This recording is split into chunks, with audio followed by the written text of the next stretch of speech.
Hi everybody, here we are flying in our nearly stock Piper J-3 Cub. It's an 80-year-old airplane that's based on a nearly 100-year-old design. Let's snap roll it. Let's do it again. Now, despite being called a snap roll, we need to think of this as a gentle maneuver. We'll ease the nose up about 20 degrees above the horizon and leave power on the plane. As our speed decreases through about 65 miles per hour, we'll haul the elevators back and kick in some rudder. There we go.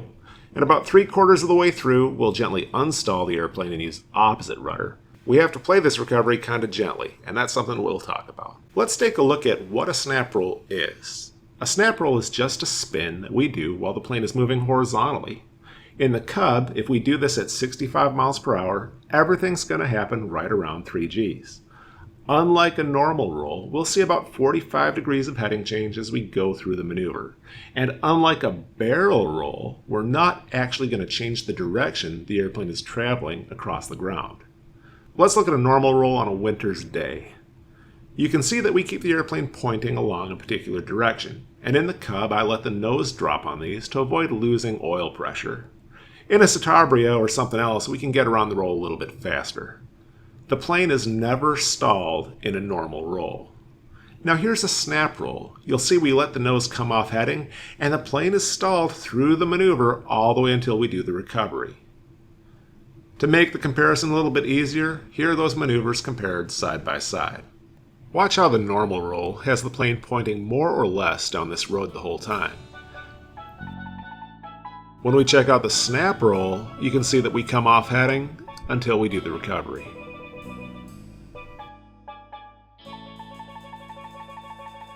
Fully loaded, the stall speed of the Piper Cub is about 38 miles per hour.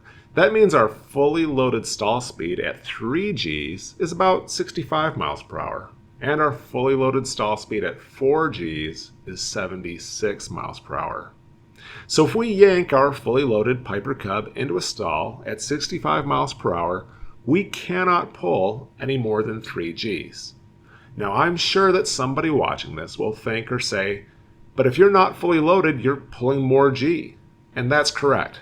However, the plane brakes under load. It doesn't brake under load factor. And what that means is a 1,220 pound Cub yanked into a stall at 65 miles per hour will make about 3,660 pounds of lift at 3 Gs. A 1,000 pound Cub yanked into a stall at 65 miles per hour will still only make 3,660 pounds of lift. But because it's lighter, it will pull 3.66 Gs. My accelerometer shows just under 3 Gs when I do these, by the way. Maybe I'm being gentler than I thought. So that means I'm not breaking the wing, right? Well, yeah, as long as I'm not combining ailerons with this hard yank, the wing, the struts, all the attach points, they're going to be just fine. But that doesn't mean that I'm not breaking the airplane. Let's take a look at what's happening back at the tail. I did a bunch of math, and I checked out the polars for the USA 35B airfoil, which is what we have on the Cub. Let's pretend this cartoon plane has similar physics to our Piper Cub. The center of gravity is forward of the center of lift. So in flight, the horizontal stabilizer has to push the tail down in order to hold the nose up. And basically, with a forward center of gravity, there's about 200 pounds of force on the horizontal stabilizer in level flight. So if our cartoon airplane here has similar physics to the Cub, that means there's about one hillbilly farmer standing on the tail as we fly around. But when we abruptly pull the airplane into a stall at 3 or 4 Gs, that's an additional few hillbillies that load onto the tail fast. So when we fly stuff like this, we have to imagine that we have several people jumping on our tail, because that's about the stress that the tail's under. The Cub has no history of in-flight breakups. That does not mean that catastrophic failure is impossible. It means we stand a good chance of detecting impending failure as long as we have increased monitoring of the empennage. But this is something to take seriously, and that's not the only way we can break stuff and get hurt without exceeding Gs. Gyroscopic precession is something we typically think of as a turning tendency that affects us when we lift the tail during the takeoff roll. But a fast pitching or yawing moment combined with a spinning mass like our propeller, especially under power, always generates gyroscopic precession. That means there's stress on the crankshaft, the bearings, the lord mounts, where the engine mount meets the plane, and on the vertical stabilizer, rudder, and hinges. On the Cub with a small Continental engine, these stresses are manageable. The biggest mechanical thing to watch out for is wear and tear on the tail. The biggest threat to a pilot's health and welfare is loss of control, and when we combine spins, power, and gyroscopic forces, we start getting to a point where we can take a benign airplane and get ourselves into situations we might not be prepared for. So before you do any of this, please go out and get some aerobatic training. You don't have to be great. Look at how I fly. I'm not great, but you do need to be prepared. Ideally, you should be comfortable with inverted spins. Without an inverted oil system on this plane, I can only demonstrate how you can get close to entering this condition. Here are some mistakes to help bracket techniques as you practice. We've completed our Hazel checks, and we've reviewed our spin recoveries as well as spin contingencies. The first mistake is one that we've already talked about. It's an over-aggressive recovery.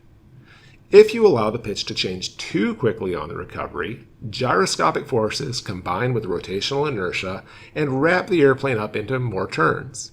Get out through a normal spin recovery. In a Cessna 150 or 152 Aerobat, the Beggs-Mueller recovery might not work. The big risk is you become disoriented in the recovery, which is why I talked about getting a little bit of extra training if you haven't done anything beyond upright spins. If you recover too gently, you'll also wind up dropping into a spin. Here's what an early recovery looks like. We wind up completing the recovery around 2/3 of the way through, and we have to roll the airplane back to level.